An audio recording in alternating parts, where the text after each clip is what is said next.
Hey everybody, Christopher McKinney here, and today we are going to be making a quick little video on how to protect your sensors for your OptiShot2. So I'm assuming you already have or are looking into buying the OptiShot. If so, I highly encourage it. If you already have it, you can assume why. It's an amazing piece of equipment for a fraction of the cost of the SkyTrack. I've had the OptiShot for going on 6 months now, and I absolutely love it. It's the closest I'm ever going to get right now to a solid at-home golf simulator.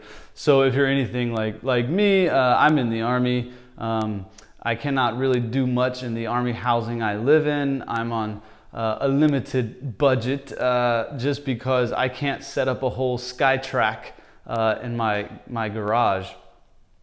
So I went and I got me the OptiShot, and mind you, I use my garage, and so this white background that you see behind me is what I hit my balls into, and I use foam balls, but I use my garage, so I wanted something that I could take down and set up easily, so I could back my truck out and set up my golf at-home golf simulator, play as much as I wanted to, and when I was finished, easily stow it all and pull my truck right back into the garage.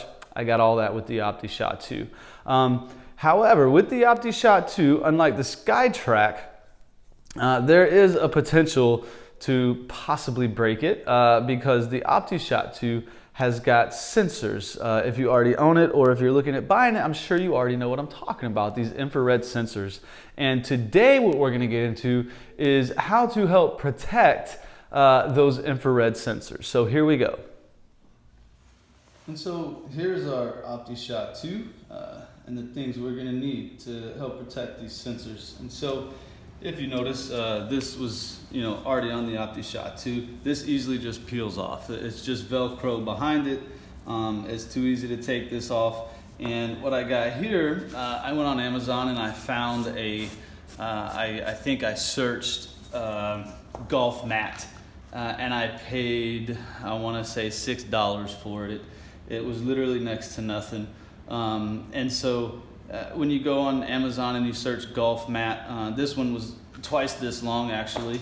I'm just redoing what I had done before to basically make this video to try and help out anybody who wanted to protect the sensors for their OptiShot2 or who were looking into buying an OptiShot2 and were maybe scared of, let's be real, sometimes we take a divot too early, we hit in front of the ball. And if we do that on the OptiShot2, now this piece of equipment here is a tough piece of equipment, don't get me wrong. I have literally slammed a club into this thing many times, and it is a durable piece of equipment, but these sensors, they do stand out, and this is not real thick, and so maybe you're scared of taking a really big divot just a little too soon and really digging into these sensors and messing up one of these sensors. And so all we're going to do is we're going to raise the OptiShot, or we're going to raise the level, the grass level, just enough, actually about right that much, to give us more play, to where if we do take that divot a little too soon by accident, maybe we had a little too much to drink, that happened to me a couple times, just once, I'm just kidding, and then we take that divot too soon. We're not worried about breaking the OptiShot. Well, the first thing I need to do is actually turn this around. So this end is going to be facing where you're hitting. So this is the back end and this is the front end. But yeah, this right here, it literally just Velcros on, Velcros off. You can just take that off right there. And so what we're going to do, literally, is we are just going to trace where we need to make our cuts. So I got my Sharpie right there. I got my scissors right here. I got my Velcro, which is going to come into play later. And now if you notice, this is wider than this. And so you're literally going to trace this all around and this. And now the only difference is what we're going to do when we're tracing is, if you notice, we still have to leave room for our sensors up here. And so what I'm going to do is I'm going to trace all the way to here. So I'm going to start here, I'm going to trace all the way up, and then I'm going to stop here, and I'm going to come over. And it's okay. I actually prefer to get a little on the inside here while I'm doing this. You see, I just freehanded this. It looks pretty straight. If you want to take a ruler and you want to get it nice and perfect, feel free. And so we have our mat right here. Okay, we have the basic line right here. And now we have to worry about these little guys right here. Right, so we want to make sure that we cut out the piece for these little guys. So you just kind of want to figure that out by placing it over, picking it up. Okay, I'm seeing right there. Picking it up, I'm seeing right here. So the way I did it was I literally just kind of picked it up, looked at where it started, put a little mark there with my finger. Look at where it ends, put a little mark there with my finger. Right about like that. Make this line. And like I said, I mean, this stuff really is not hard to cut through with scissors. So I'm gonna go ahead and pause the video. Before I do that, one thing, the only time it really matters is getting in here. You just got to really get in there and then start a cut, and then once you get that going, you can then, at least if you're using scissors, you can then get that started. It might take a little bit. There we go. Just like that. All right. And so I have finished making the cuts, and while I was at it, I went ahead and took the liberty to go ahead and I got a little cut happy. Started cutting the, well, I don't know what you would call this, the fuzzy end of the Velcro. There's, I guess, the prickly end and the fuzzy end. I don't know, I'm sure it's male and female. However, I went ahead and made these cuts and stuck my Velcro on the back of this as well. Now, one thing you can do if you want is you can go ahead and pop this in there.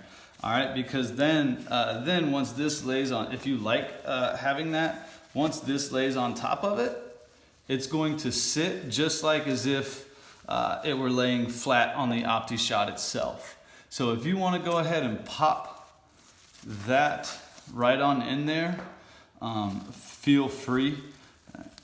I go back and forth. Sometimes I like having it there because I like using tees, and sometimes I have a couple of plastic tees, you know, like you use on a driving range, that I find easier instead of having to dig the wood out of here every now and then. But so went ahead and made the cuts. If you want, go ahead and pop that on there. I'll just leave it on there for the video. And once all that is done, it should look similar to this. As you can see, it's not absolutely perfect. You can make it much more perfect if you want to use some kind of razor or something. You'll get these little black shards coming off. You just want to cut those with your scissors. Make it look a little better. But this doesn't have to look super perfect because, you know, the green that came with the OptiShot is going to go on top of it. So I'm just going to go ahead and lay this down, try and line it up as good as I can, because once that Velcro hits, it is on. All right. So there we go. This is good to go. Perfect. And so then we're just going to take the prickly end of our Velcro, and it will stick to this. I'll go ahead and I'll stick one back here, because why not? So, and again, once you get this stuff on there, I mean, it's on there. And so we got that good and on, and this is the fuzzy end of the Velcro. And then we'll just slide this on, and there you go. Sit quite a bit higher now, right? So it sits, you know, you're looking at a solid 1.5 to 2 inches off the ground. So to compensate for that, I will show you what I use to compensate for this this height. All right, and so as you can imagine, it is not the most prime condition to have a golf simulator, but once again, normally my truck is parked right here, and I am simply showing you the way I set up and how I compensate for the height difference, which I would pull my truck out of my garage. I would come, and now I have a lip right here. As you can see, that's what this is for. I just put this right here. Once again, I know it's not the best, but it's what I got to work with. I know the walls are unfinished. I can't paint them. It's not my house. And then I take my OptiShot, bring it out. That is where I keep it stored. And now I do have enough room in my garage to push stuff over to the side, right? So I have like my laptop and stuff pushed over to the side. And so I just plug in my OptiShot, which is actually normally already plugged in. I just had unplugged it to make this little video. And then bring it around to the laptop, plug it into the laptop. I know you probably can't see me right now, but one of the most important things is what I'm about to do next. Laying up against the side of my garage here, I just Googled garage floor mat is all I did. I Googled garage floor mat and I found these, and they just, clip together or snap together kind of like Legos. And it's so easy because they weigh nothing, and I can lay them right up against my wall. And once again, when I'm done, I just lay them back up against the wall, put all this stuff away, and take my truck and bring it right back inside, push it right up against there, boom. It's almost perfectly flush with my OptiShot. Typically speaking, your stance is going to be more to the front, so I have it right about there. And I grab a club, and now I use foam balls for my OptiShot. I don't use real balls. If you're not aware, foam balls is an option within the OptiShot. And in case you're wondering, if you have, now this is kind of big because I never knew this.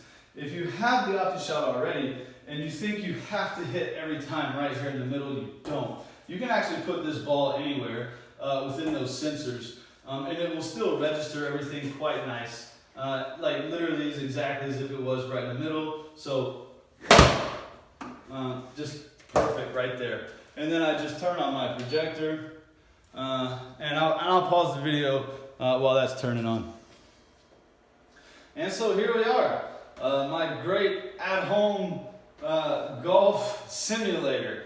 And so in case you're wondering, for all of this, I got the OptiShot for $150, brand new. It goes for $300. I had a deal from a friend of mine. He had used it once and he said, I'll give it to you for $150 because he had gotten SkyTrack. So I got the OptiShot for $150, but normally on Amazon you're looking at $300. Also on Amazon, I got this net right here. Now this net, oh my gosh, it has been a lifesaver.